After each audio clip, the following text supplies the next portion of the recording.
Someone proposed to me. I still have the ring, guys. Rurusama is kind of like someone who I wish I always was. It's just like a version with like an armor.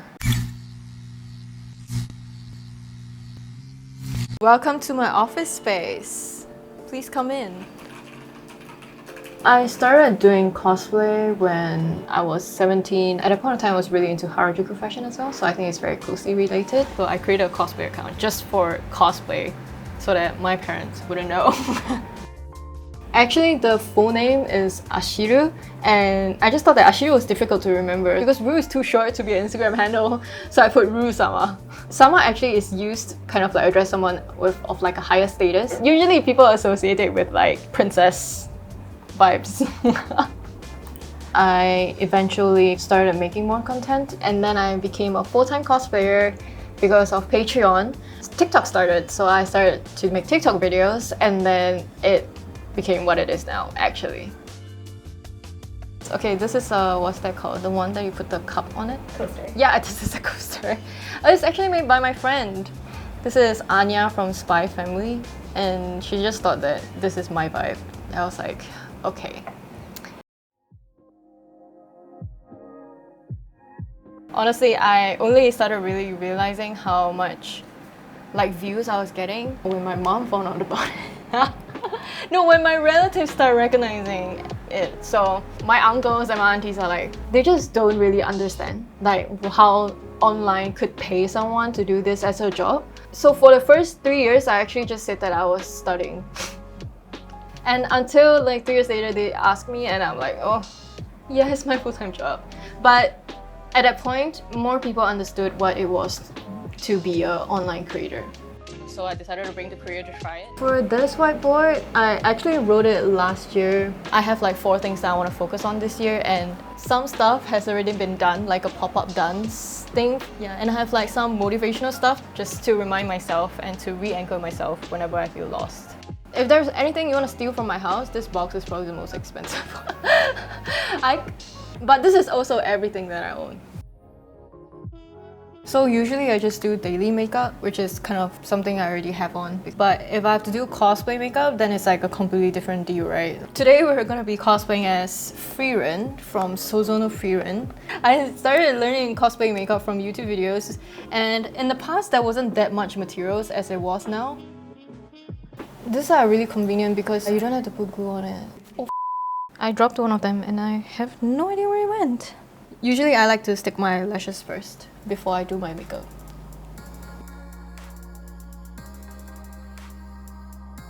Deepfaking? Yeah, has that ever happened to you? Yes, unfortunately, in like not nice ways. And I don't appreciate it, but I guess this is one of the negative things about being online. You can't really control what people do with your face or like images. How did I find out? My friends told me about it. So I got a lawyer and I also got a police involved. After that incident, I kind of like mentally prepped myself to know that, okay, you know, like this is gonna happen more often. I cannot always be reacting so violently or like sad about it. So I also engaged like a content removal company. So they will also do certain types of removal of content for me as well. You do create content that is quite sexy? Yeah. So you find me hot. So you're finding me hot. So I think that mostly it's a personal style. I do enjoy sexy style quite a bit. I enjoy being hot girl summer 24/7. We live in Singapore. It is hot girl summer 24/7. I'm young and I have a good body now. I work hard for it. So why not? And it's not harming anyone. If a guy wants to date me, then he has to know that I'm like this, right? So I do have girls coming up to me to ask if I could block their boyfriend. So needless to say, I did. Sorry, boy. But you know what? She became a really big fan. Sometimes we as girls are just a little bit like that, you know? There's nothing wrong with being insecure and wanting some sort of reassurance. I made that I'm your wife thing like 3 years ago. So I don't even remember that it's there. People will be like, oh, this is my wife. So I kind of did that. I know some people hate their fans. but they're my number one priority. I think I always kind of like remember I will never be me if it's not for them. So I think that is the most important part. Most memorable fan interaction. Someone proposed to me. Someone proposed to me. I still have the ring, guys. And it was so funny because I actually did a wedding event, so many people gave me rings. It was so fun. Everyone turned up in suits. Even girls turned up in suits. And I gave them marriage certificates. And we both signed it. Objections in the crowd. Objection? Objection? Letters are probably my favorite fan gifts. So I keep them all in a jar and downstairs. As a creator, I forget why I make content, and it's a very good anchor to remind myself, hey, like, there are people watching you, you know. Is it considered cosplay if you cosplay with your real hair? It is actually a really big debate in the cosplay community. Personally, I just think if you have fun with it, I don't really care.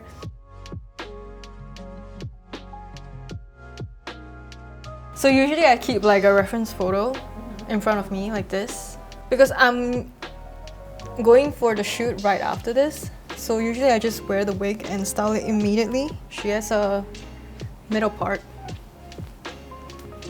So wear it properly first.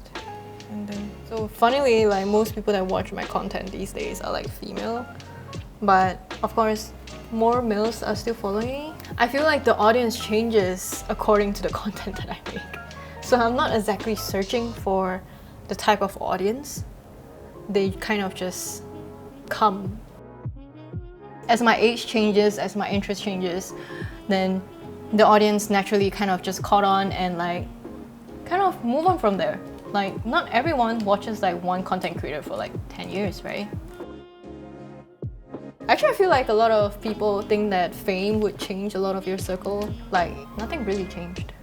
Other than the fact that some of my friends are like becoming mothers, it's really weird. One thing I like to do with like wigs is I'll use the hairspray and I'll spray the shit out of it, especially the ends. And then when it hardens, if the wind hits it, it's like, it doesn't move. Cosplayer hack!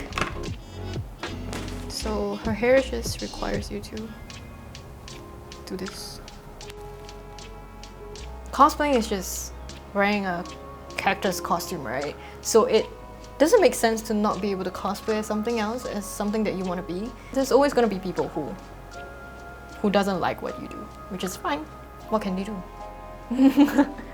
Seriously though, what can they do to me? Actually, I realized I don't have green eyes, so I might wear another color. Maybe we should just do the green one.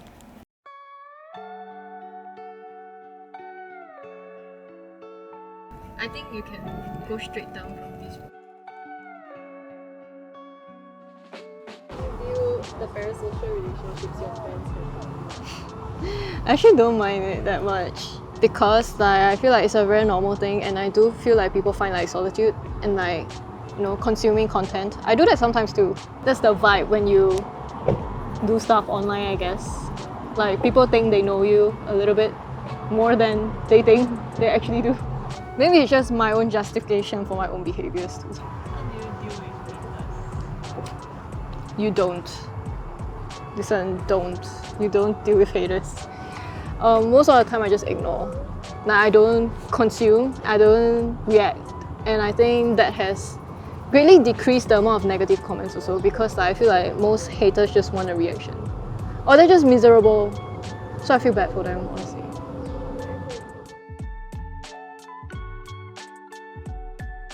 So the most recent plans will be Comic-Con for sure, coming this year in December. I'm very excited for it. Yeah, I can't wait to try new stuff again this year, and for even longer, then I hope that I'm still making videos. That's all. I told you guys, I don't plan that far.